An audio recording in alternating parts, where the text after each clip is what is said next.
विभाग का वो समीक्षा कर सकते हैं। उनके पास सूचना मिला हुआ कि अधिक लोगों का तबादला कम समय में हो गया है, तो ये सही बात है कि कम समय वाले लोगों का तबादला हुआ है। कि हम लोगों की बात नहीं सुनी जाती है, वीडियो सीओ हम लोगों को नहीं मिलता है, तो विपक्ष का काम ही है बुराई पकड़ना, शिकायत बतियाना, गाली बकना। विपक्ष ने तो अपना अधिकार ही मान लिया है। उसमें अगर जनता के आवाज़ के द्वारा, विभाग का ऑन रिकॉर्ड के द्वारा और सामने पूछताछ के दरमियान लगता है कि कोई सीओ, कोई कर्मचारी गलत कर रहा है, तो मैं उस पर कार्रवाई करता हूँ। नमस्कार, इनसाइड लाइव में आपका स्वागत है। आपके साथ में मैं हूं अनामिका। बिहार में बीजेपी और जेडीयू के बीच में आपस में नहीं बन रही है, दोनों के बीच तनातनी है, इस बात को सब कोई जानते हैं। लेकिन एक बार फिर से बीजेपी और जेडीयू जो है वो आमने और सामने आ चुकी है। मामला नया है। दरअसल भूमि एवं राजस्व सुधार मंत्री रामसूरत राय जी इस बार काफी ज्यादा नाराज हो गए हैं। मंत्री जी की नाराजगी किससे है ये भी आपको बताएं। जी हाँ, मंत्री जी किसी और से नहीं बल्कि बिहार के मुख्यमंत्री नीतीश कुमार से नाराज है। और नाराजगी इस हद तक है कि मंत्री जी ने साफ कह दिया कि मंत्री होने का कोई भी फायदा नहीं है। जहां पर मंत्री का कोई स्वतंत्र अस्तित्व नहीं होता है, वहां पर किसी भी विभाग को चलाने का या फिर मंत्री बनने का कोई फायदा नहीं होता है। इसके साथ ही साथ उन्होंने ये भी कह दिया नाराज होकर के कि अब वो जनता की कोई भी शिकायत नहीं सुनेंगे और ना ही जनता दरबार लगाएंगे। यानी कि जिस तरीके से जनता दरबार लगता था, मंत्री लोग वहां बैठ करके तमाम तरह की परेशानियां जो जनता की होती थी वो सुनते थे, अब रामसूरत राय जो कि भूमि एवं राजस्व सुधार मंत्री है उन्होंने साफ कह दिया कि अब वो ना तो जनता दरबार लगाएंगे और ना ही किसी भी जनता की समस्या को सुनेंगे। जिनके पास भी कोई शिकायत है, कोई प्रॉब्लम है, वो सीधे बिहार के सीएम नीतीश कुमार के पास जाए और उनसे बात करें। दरअसल आपको ये भी बता दें कि मंत्री जी किस बात से नाराज है नीतीश कुमार से। ये नाराजगी इसलिए हुई क्योंकि सीएम ने राजस्व एवं भूमि सुधार विभाग, जिसमें 30 जून को 100 से ज्यादा सीओ और अधिकारियों के तबादले किए गए थे, उन पर रोक लगा दी है। और इन पर रोक के आदेश बिहार के मुख्यमंत्री नीतीश कुमार ने दिए हैं, जिससे कि मंत्री जी जो हैं वो खासे नाराज हो गए हैं।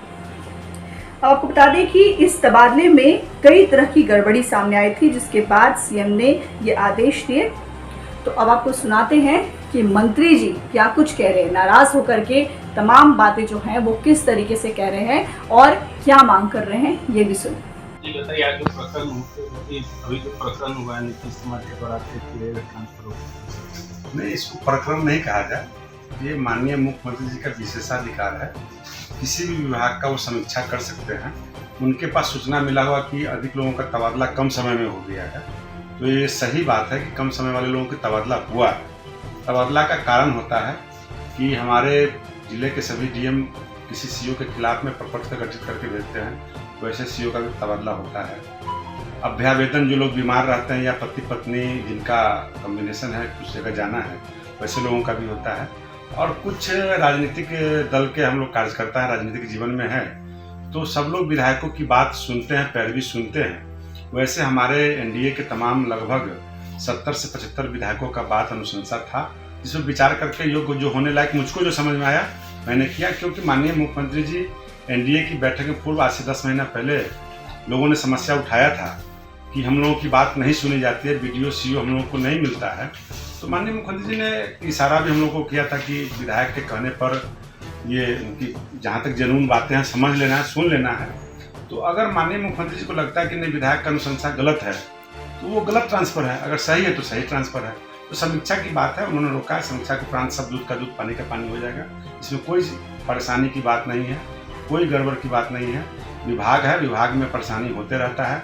लोगों का एक साथ सबका मन पूरा नहीं हो सकता है, क्योंकि विभाग में भूमाफिया हावी है। भूमाफिया को मैंने कमर तोड़ने का काम किया है, वो लोग परेशान हो रहे हैं। तो वैसे लोग भी गलत तरीके से अपना सिंडिकेट बना के अपनी बात को कहीं ना कहीं रखवाते हैं, तो वो सारी बातें सामने आ जाएगी, चिंता करने की।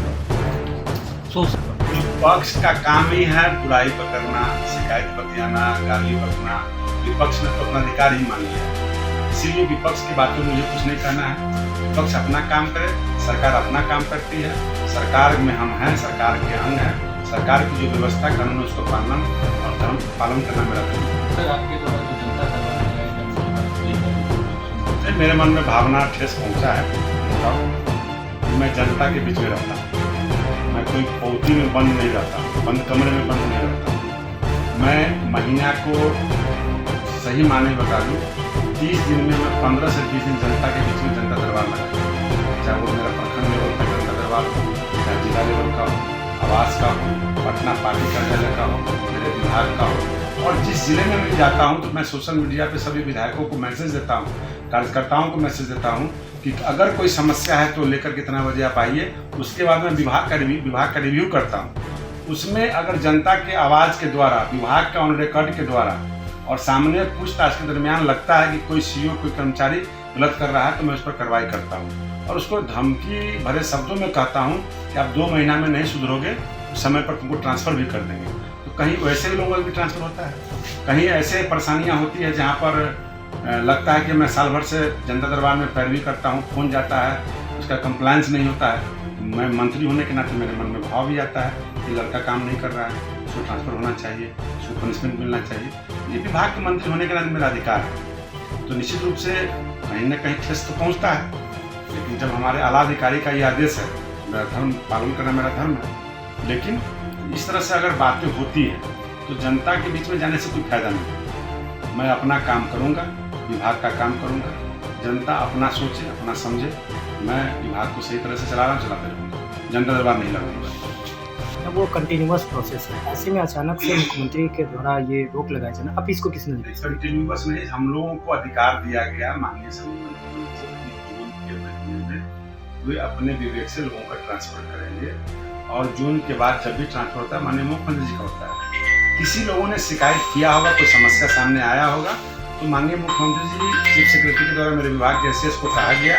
एसएस ने मुझसे कहा कि आदेश माननीय का आया है। मैंने कहा बिल्कुल इसको आप कैंसिल करें, रोके और फिर समीक्षा होकर फिर पुनः 10 दिन के अंदर, 8 दिन के अंदर फिर बहाल कर दिया। मंत्री पद किसी का बपौती संपत्ति नहीं है, किसी का वंशावली के आधार पर अधिकार नहीं मिलता है। जैसे जमीन मिलता है ना, वंशावली के आधार पर जमीन मिलता है, तो राजनीति किसी का पर्सनल कुर्सी नहीं है। राजनीति किसी के बाप दादाओं का अर्जा प्रॉपर्टी नहीं है। लोकतंत्र का सरकार है, इस सरकार में किसी को भी जाने का अधिकार है, किसी को भी आने का अधिकार है। मेरी शुभकामना है कि कोई लोग भी आवे, इस विभाग को अच्छे से चलाए।